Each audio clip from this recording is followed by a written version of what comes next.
nakakulong na si Eddie, tsaka ka na lang uli magpakita sa publiko. Thank you for all that you do. I mean it. I mean, this temporary shelter is so much better kaysa makasama ko yung walang hiya kong asawa. Paano niyo nga ba ginawa yun? Hindi ba masyadong mabilis? Hindi ba siya nagduda? Criselda showed him a fake medical and death certificate. A fake last will and testament ko, saying that I authorized the doctor that in any case of death, pwede siya mag-issue ng medical certificate kaagad. Na pwede ako i-cremate ASAP, na wala nang burol pa. And I knew Eddie would believe it because he knows that I don't like people looking at my face na wala akong control sa itsura ko. So, pinadala sa kanya ang abo mo? Yes. As a reminder na hindi ako kayang banggain. That I am a phoenix that will rise from my own ashes. Like literally. Ma'am Velma, kailangan niyo makita to.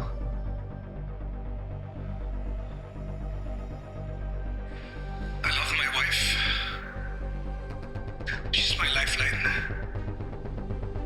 Ngayon na wala na siya, parang na rin akong namatay.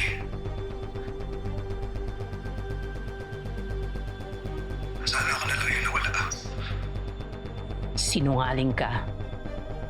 Sana ikaw na lang ang totoong namatay. Han, nasaan ka man, I love you.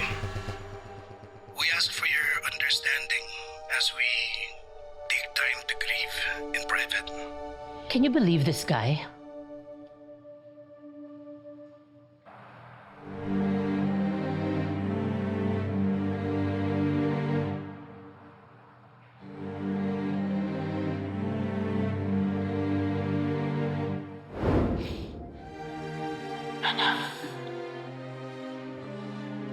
Patawarin mo ko.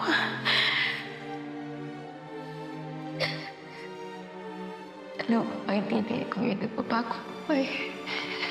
Hindi rin ako. Kagaling ka because we will start over. Sana lang, anak. Meron pa tayong oras. Babalik ako. Emma.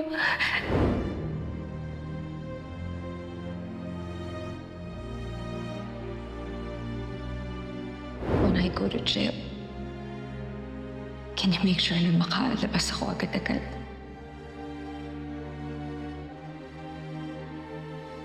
Akong bahala sa'yo, Shari. Really, Narina, I really cannot stay there for long. I have other things in my life that needs my full attention. Naiintindihan kita. Huwag ka mag-alala, saglit lang to. Makakalaya ka rin.